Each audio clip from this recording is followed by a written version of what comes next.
All right, so what we have here today, we're going to be doing a 1 1/4 inch hole. We're going to be making 2 of them. Hopefully they go smoothly. It should be simple. So we're going to put one right here, right below the outlet. And that's because there's just too much stuff that need plugs here. And there's only a plug there. And then there's a plug there.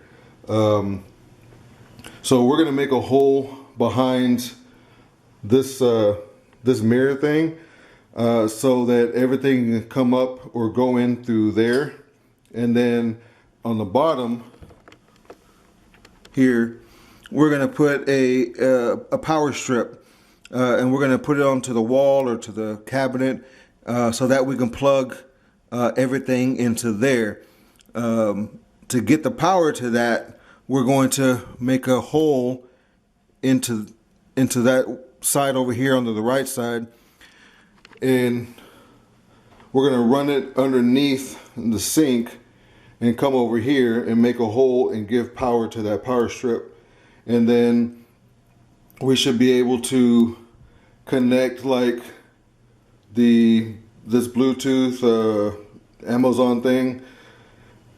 She can move that back over here and just run the cord into this hole that I'm going to put here. She can run this mirror, put it down and inside to the power strip, and that'll prevent having to run that cord all the way to that side over there. So hopefully you get the idea. You can see where everything's at right now. You can see how there's just cords just running like that. So let's get to it and see how it goes.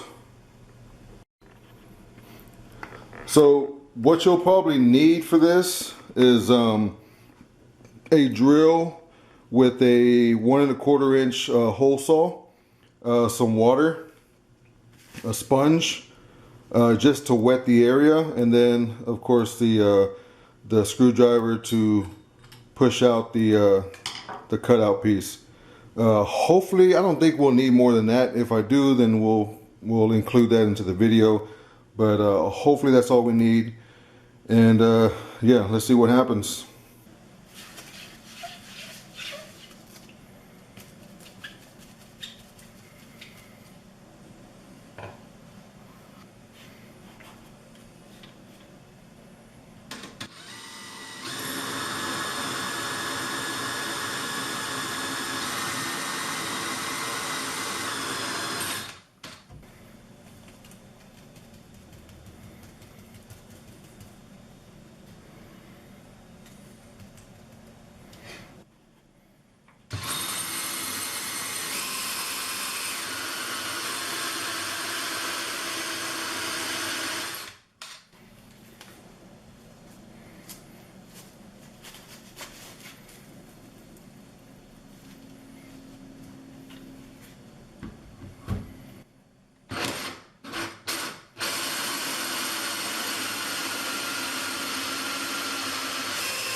Just keep adding water to keep it cool.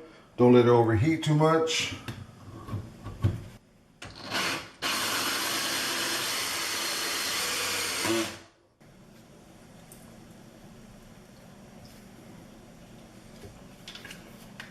Let's move it to 12.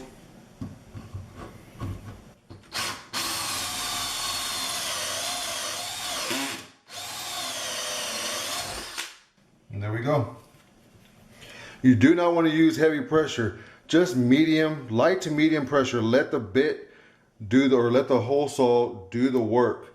Always put a lot of water in there every so often, just so it doesn't dry out and crack your countertop. So that was a success. All right, so now we're just gonna get a napkin and clean this up. Okay.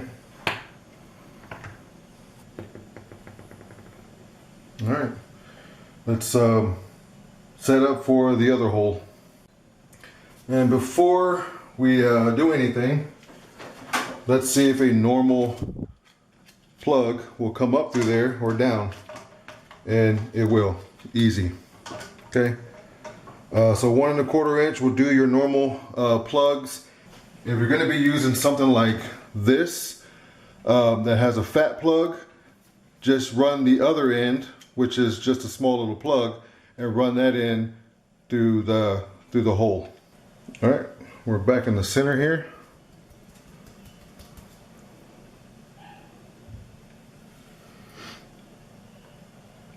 And you want to keep it probably about 1 inch away from the edge,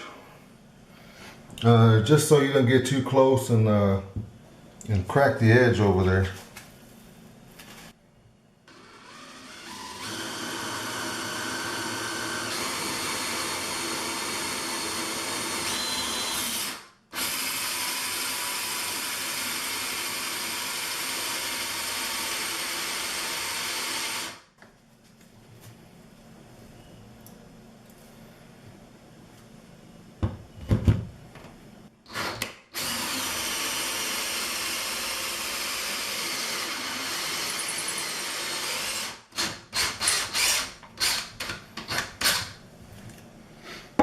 Okay, I don't want to spewing all over the place when I go fast, so I'm going to clean this up because I still have you know, my wife's stuff around here, so I don't want it getting all over the place. So I'm going to get some napkins and clean that up first.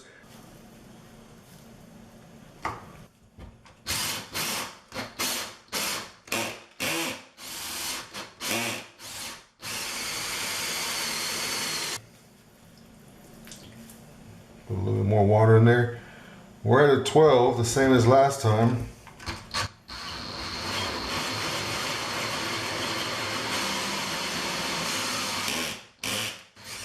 And there we go. So let me clean everything up, and then I'm going to show you exactly what the idea behind putting these holes in here so we can run these cords. We'll be right back.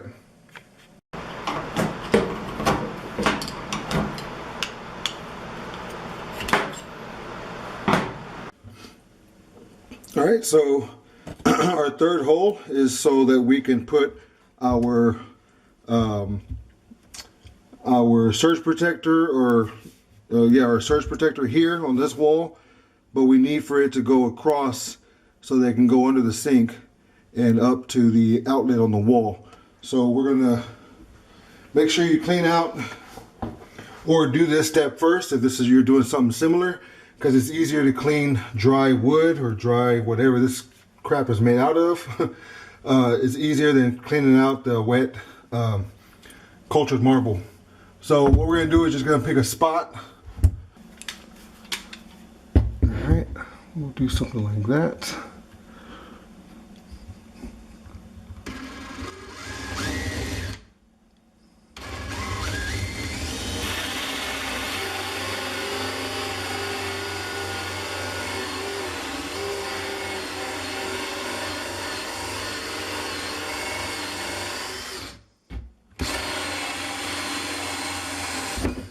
That's it right there. Nice little hole so we can put our power cord through. All right, so the whole idea is to run the extension or the power strip. We're gonna go under here and then run it all the way across. All right, we'll run it across underneath the sink, up through the hole, and into the plug. So I think that looks a little bit better than having to put the hole in the corner, because we'll have to run that cord all the way across and through there. So I don't think that's much of an eyesore. Hopefully my wife likes it. So now we're gonna we're gonna put all this back together, and we're going to run everything down this hole and plug it in to the power strip, and hopefully everything will reach.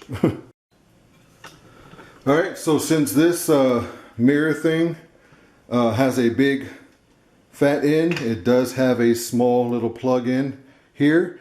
So we will run it up from the bottom, and we'll plug this underneath into the power strip. So we'll just do this, put it underneath. This may be easier said than done. I'm gonna see if my needle nose pliers will grab it. There it is. It's because there's a drawer under here, but there's a gap between this hole and the hole that I had to make on the bottom of that. So it's probably like maybe a, I don't know, 5-inch gap. So I can't get my fingers in there. So, well, that was a blooper. Okay. So now we got this, and now